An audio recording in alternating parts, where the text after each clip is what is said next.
Hay tres hechos importantes relacionados con la inmigración, con la delincuencia, con la soberanía y sobre quién tiene el control en el país. En primer lugar, una jueza federal acaba de dar su respaldo a la aplicación de la ley de enemigos extranjeros que invocó el presidente Donald Trump justamente para facilitar la expulsión de miembros del Tren de Aragua, la cual es una organización criminal venezolana transnacional. Por otro lado, el Departamento de Estado ha decidido incluir nuevamente a Cuba en la lista de países que no están cooperando plenamente con los esfuerzos contra el terrorismo. Cabe recordar que el secretario de Estado, el señor Marco Rubio, es hijo de inmigrantes cubanos que vinieron a Estados Unidos para dejar atrás el comunismo y buscar el sueño americano. Y por último, vamos a analizar también por qué 20 estados del país han demandado al gobierno de Trump. Pues dicen que, la causa es que la administración Trump había amenazado con retener subvenciones federales a menos que sus estados aceptaran cooperar con los esfuerzos de control migratorio. Entonces, veremos qué argumentos hay a favor y en contra de esta decisión y cómo podría también impactar todo esto en la política migratoria, en la cooperación internacional y en las relaciones entre el gobierno federal y los estados. No se lo pierda.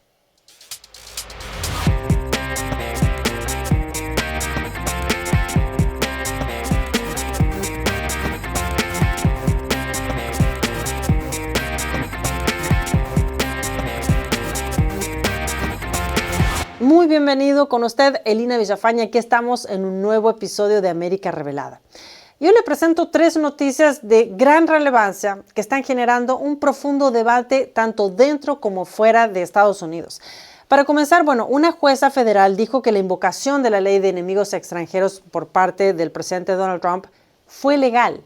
Para su referencia, la ley de enemigos extranjeros vigente desde 1798 permite al presidente adoptar medidas especiales contra ciudadanos extranjeros en tiempos de guerra, si representan una amenaza a la seguridad nacional.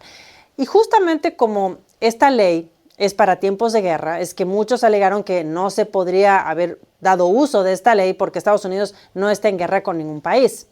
Ahora, es verdad que es una norma poco utilizada en tiempos recientes, pero el presidente Donald Trump decidió invocarla en marzo de este año para poder justificar la expulsión de miembros del grupo Tren de Aragua, que es una organización criminal transnacional originaria de Venezuela.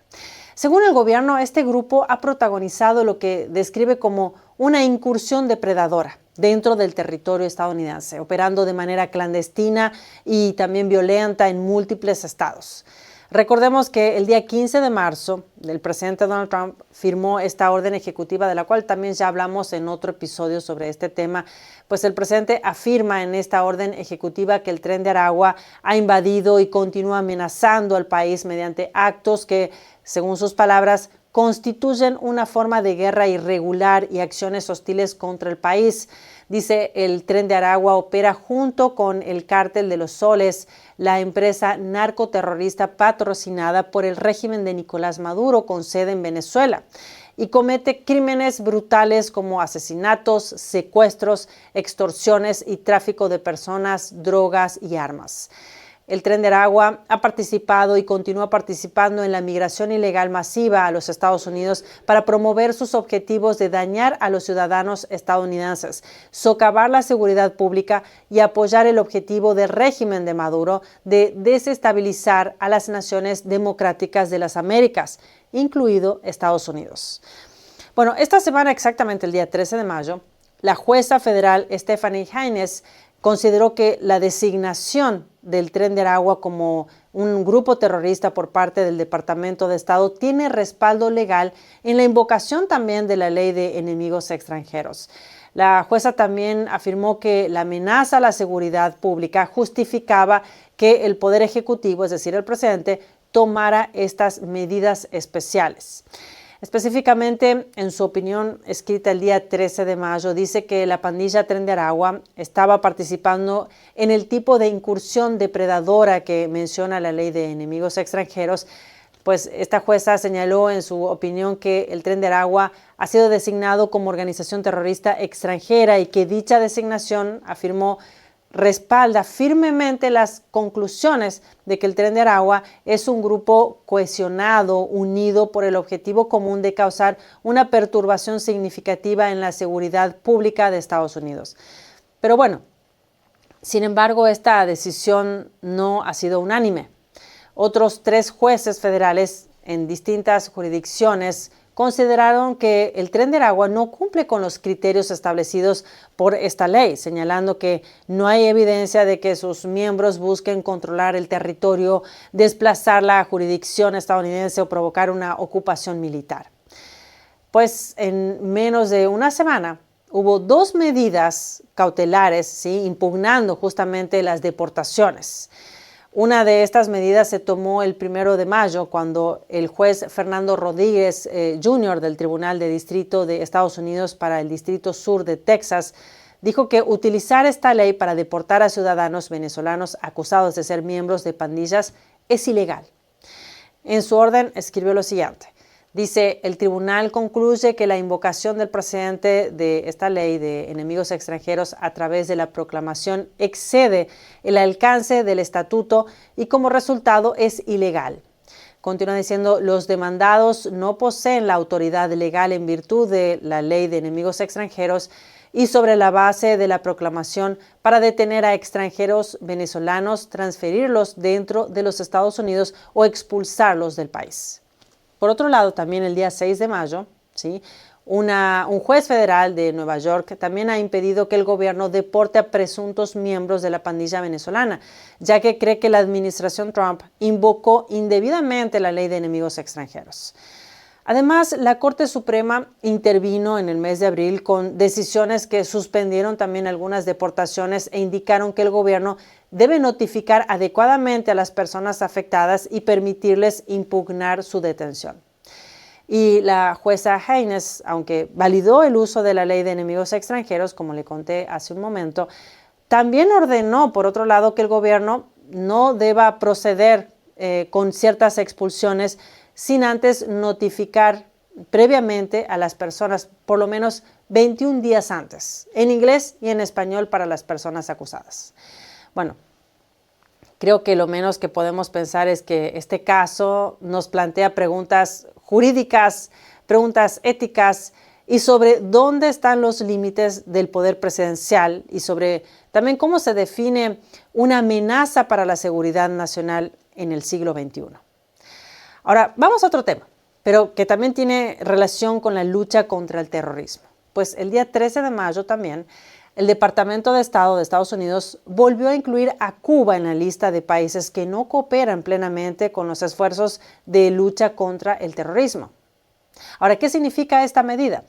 Esta medida implica restricciones en la venta o exportación de equipos de defensa hacia Cuba, como también representa una señal política de distanciamiento de Estados Unidos con respecto al régimen cubano. La secretaria de prensa del Departamento de Estado argumentó que en el año 2024 Cuba se negó a extraditar al menos a 11 fugitivos por cargos relacionados justamente con el terrorismo.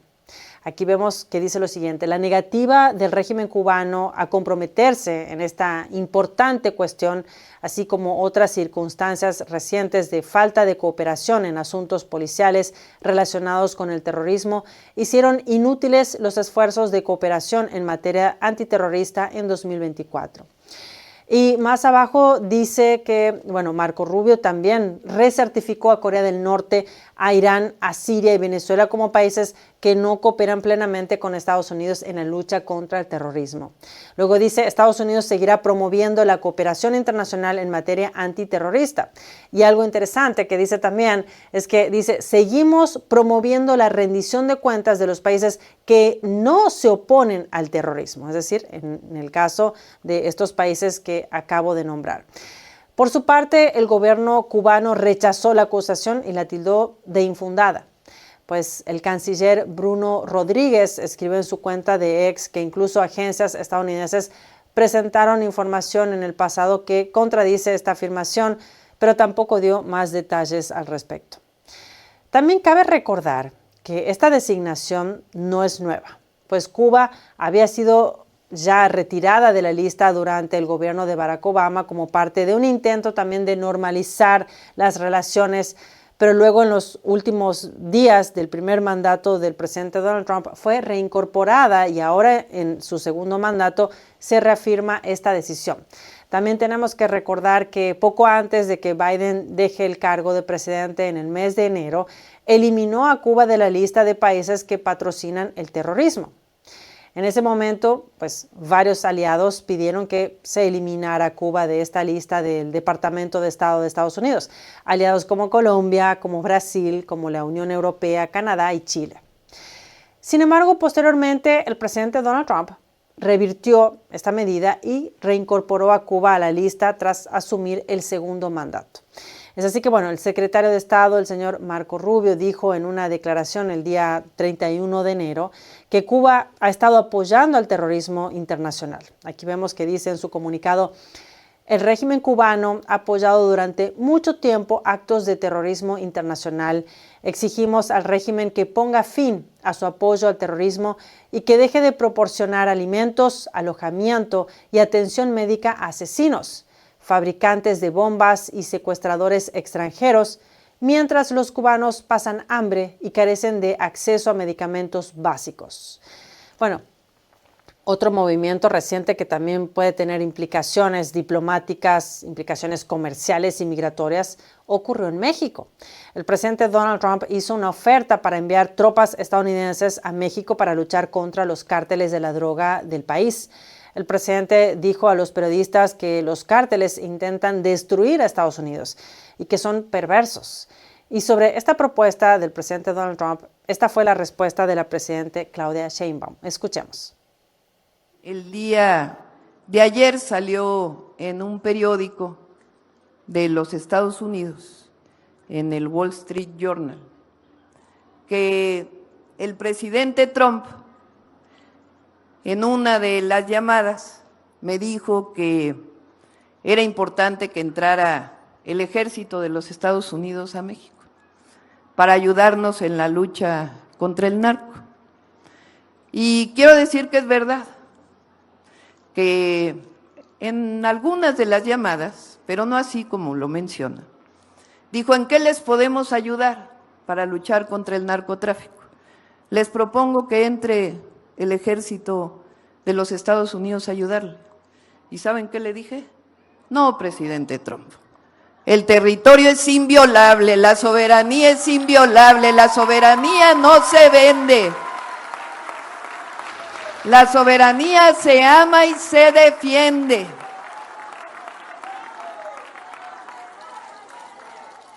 No hace falta, se puede colaborar, podemos trabajar juntos, pero ustedes en su territorio, nosotros en el nuestro, podemos compartir información, pero nunca vamos a aceptar la presencia del ejército de Estados Unidos en nuestro territorio. Luego de esta respuesta, el presidente Donald Trump dijo a la prensa que la presidenta mexicana, Claudia Sheinbaum, textuales palabras, dijo que es una mujer adorable, pero que tiene tanto miedo a los cárteles que ni siquiera puede pensar con claridad. Esas son textuales palabras del presidente. Ahora, este rechazo se da en un contexto tenso, pues en enero el secretario de Defensa de Estados Unidos, el señor Pete Hegseth, dejó abierta la posibilidad de la acción militar directa en México contra los cárteles de la droga y las pandillas que recientemente fueron declaradas como organizaciones terroristas. Recordemos que se han designado a 6 cárteles como organizaciones terroristas extranjeras, lo que habilita acciones más agresivas, incluso militares, contra ellos y hasta dentro del país. Esas organizaciones mexicanas son el Cártel de Sinaloa, el Cártel del Golfo, el Cártel Jalisco Nueva Generación, los Cárteles Unidos, la organización La Nueva Familia Michoacana y el Cártel del Noreste. No obstante, la presidenta Sheinbaum ha reiterado que su país nunca aceptará tropas extranjeras actuando dentro de sus fronteras. Sin embargo, sí aceptó. Tenemos que recordar que en el mes de febrero sí aceptó que México desplegara 10,000 soldados en su territorio tras un acuerdo con Estados Unidos justamente para que se suspenda temporalmente los aranceles del 25% que el presidente Donald Trump quería implementar contra México. Pues la presidencia actual, este segundo mandato del presidente Donald Trump, está tomando seriamente las riendas contra la inmigración ilegal y las organizaciones terroristas. Quizás con métodos que no todos concuerdan, eso también es verdad. Ya que, el mismo 13 de mayo los fiscales generales de 20 estados presentaron 2 demandas contra el gobierno federal. ¿El motivo? La inclusión de condiciones relacionadas con la inmigración en programas de financiación federal, algo que los demandantes consideran inconstitucional. En un comunicado publicado por el fiscal general de Illinois, el señor Kawa Raul, que está encabezando esta movilización, dice que los fiscales generales alegan que la administración había impuesto condiciones que obligaban a los estados a cumplir con las medidas federales de control de inmigración o se arriesgaban a perder esos fondos. Las demandas se dirigen contra 3 agencias: la Agencia Federal para el Manejo de Emergencias, es decir, la FEMA, el Departamento de Seguridad Nacional, el DHS, y su secretaria también, Kristi Noem, y el Departamento de Transporte. En el comunicado del 13 de mayo dice lo siguiente: hoy se presentaron 2 demandas separadas contra la administración Trump por intentar coaccionar ilegalmente a sus estados para que implementen medidas radicales de control de inmigración al amenazar con retener miles de millones de dólares en fondos federales para servicios de emergencia e infraestructura. Los estados alegan que esto viola la cláusula de gastos de la Constitución que asigna el Congreso y no el Poder Ejecutivo la facultad de decidir cómo se distribuyen los recursos federales. El fiscal general de Illinois, repito, el señor Kawa Raul, advirtió que congelar estos fondos puede afectar directamente a la seguridad pública y a la infraestructura crítica, como por ejemplo carreteras y sistemas de transporte. Mientras que el gobierno federal mantiene su postura. La vocera del Departamento de Seguridad Nacional afirmó que es coherente el compromiso del presidente de querer restaurar el Estado de Derecho y que los fondos no deben ir a estados que obstruyan la aplicación de las leyes migratorias. El secretario de Transporte, el señor Sean Duffy, fue más directo sobre este tema. Dijo: estos funcionarios estatales quieren seguir violando la ley federal y quieren anteponer los intereses de los inmigrantes ilegales sobre los de sus propios ciudadanos. Estas demandas reavivan el debate sobre el equilibrio entre los poderes estatales y federales, así como sobre el alcance también de las condiciones que el gobierno puede imponer al financiamiento público. La seguridad, la soberanía y la cooperación internacional están en el centro de estas 3 noticias que hablamos hoy. Son casos complejos que ilustran cómo las decisiones judiciales, las decisiones diplomáticas y administrativas también modelan el presente del país y de la región. ¿Hasta qué punto? Es una pregunta interesante. Tenemos varias preguntas a partir de estas 3 noticias. ¿Hasta qué punto puede el Poder Ejecutivo tomar medidas unilaterales cuando se considera que la seguridad nacional está en juego? ¿Cuáles son los límites de la cooperación entre gobiernos locales y federales? Y algo más, también se me ocurre una pregunta más para dejarle a usted. ¿Y cómo se equilibra también la defensa de la seguridad con respecto a los derechos individuales y a los principios constitucionales? Déjeme su opinión ahí más abajo, que para mí es muy importante. Y claro, si le gustan nuestros episodios, vaya ahí abajo. Apóyenos con su poderoso me gusta, suscríbase a nuestro canal América Revelada y active también la campanita para que no se pierda los próximos episodios. Y, por supuesto, muchas gracias por haberme acompañado hasta el final de este episodio. Recuerde que mañana lo espero, como siempre, a las 8:30 p.m. hora del este, en una nueva edición de América Revelada. Con usted, Elina Villafañe, conectando América con la verdad. Lo espero mañana.